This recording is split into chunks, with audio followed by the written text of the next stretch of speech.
YouTube, random sweet potato here, back with another video. Now this one's kind of weird, obviously, as you guys can see, or I guess you guys can't see my face, but I want to do a quick review of the Wesson 8.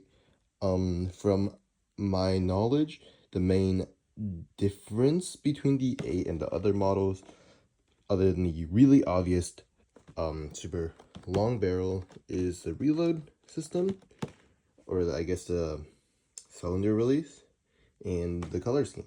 That being said, this is the box for it. This is the back. Nothing to really see.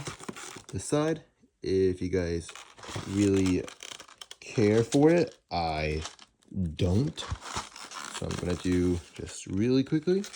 I got this thing with 10% tax for $141, I think. So not a cheap gun, but it is almost full metal construction, which is really neat. So that being said, opening the box, if I can with one hand. This is what it looks like. I have taken kind of like the plastic protective wrap off of this because I've been messing with it for a while, but I try to recreate the original unboxing experience as best I can. So off the bat, we get an instruction manual, some basic safety stuff, how the gun works. I don't really read it. This is how you guys put the CO2 in, but I'll show that more later. How you load the speed loader, again, I'll show that later if I can. And some other stuff about the gun. So yeah, that's the instruction manual. Now the gun itself, right here, is pretty long. Here's my hand for comparison. I guess this way would be better. It does come with a plastic orange tip, however, I find that really ugly, so I took it off. Now, taking off orange tips for most airsoft replicas will be kind of challenging, but for this one, you just get a pair of pliers. I twisted a bit and the glue came right off the barrel. And also for YouTube, no, this is not a real firearm. You guys can kind of tell because when I pull this kind of back piece off of the handle, it reveals a cylinder area for where you guys put the CO2. So no shooting demo in this video today. I'll probably do that later once I get more CO2 for it. But basically, how you get the gun, it's like this. There is a safety here on the cylinder release. So with the safety on, cannot pull the trigger, cannot cock the hammer. Now if I want to take off the safety, it's really easy. Just press it forward like that. Now that being said, some of the more fun stuff we'll get to look at. Need some of the accessories that comes with. So what does it come with? Some BBs right here. Probably not going to use those. A Picatinny mount, which will go kind of on top of the revolver. Something like this. But I don't like the look of that, and I don't really have anything put on, so I'm just not gonna put that on. It does come with a super thin Allen key, if I think can focus. Yeah, so super thin Allen key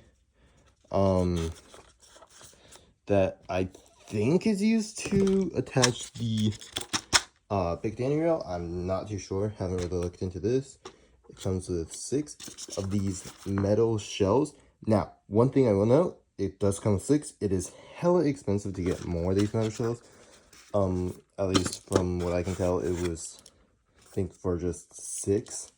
For a refill, I think it was like $25 for these. So my best recommendation, and what I am going to do in the future, is just 3D print them, or get a buddy to 3D print a crap ton of these shells. They are browse online and use those instead. So these I will probably be using in my house for just reloading and fun messing around. If I ever bring this to a field, not going to use these. I'm just going to 3D print some shells out, and then if I need to reload, I'm just going to drop the shells on the floor and keep going. That being said, also comes with the last accessory, if I can get it out, which is the speed loader. Speed loader is made out of plastic completely, other than the obviously metal spring in here. Can kind of push it, and it's gonna be the hard part for me.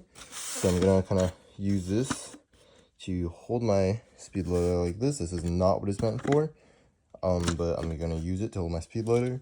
Now, to actually load the speed loader, you will grab your shells and drop it into the speed loader. Now, I'm only gonna put 5 in right now because I want to show you guys like kind of the full capabilities of the replica. So yeah, doing this one hand and with my non-dominant hand is not the finest. I'm gonna tell you guys that. But basically, put it in these holes. You're gonna push up on the butt stock and twist it. I'm gonna push up, and I'm gonna kind of twist this entire thing. You want the kind of butt piece to be twisted kind of this way, and I don't know if I can do it with one hand. Yeah, maybe. I'll try my best, and I did it. So that's really impressive by me, I think. I don't even know how I did that, but yeah, this is what it looked like when you have the bolts in there. Obviously, I left one out on purpose. I'm gonna put this over here. Now, with this bullet, I want to show you guys that for the revolver, you're gonna use this. You're gonna slide the cylinder release forward, and pop the cylinder out like so. Cylinder spins freely. This just helps guide the bullet casings out of the cylinder, but I found that you don't really need that. Now, that being said, here is the cylinder of the Replica Revolver. Now, with the shells, you guys can in fact single load it, which means you and your buddies can play the Russian roulette game. But with that being said, the speed loader comes in here, and all you got to do, line it up with the if I can get this thing out. This is gonna be kind of hard to do. If I can try to balance it with my other hand while holding the camera mount like that. Match the cylinder, and this is a lot easier to do outside of cameras, but yeah, I'm gonna kind of put this on top, just press down like this, it'll pop out, and all your shells we can put into place. What I found out is that, however, obviously you just pop it back in. When I try to take it out, the bullet that's kind of closest to the grip tends to get a bit stuck, but that's not that big of a deal.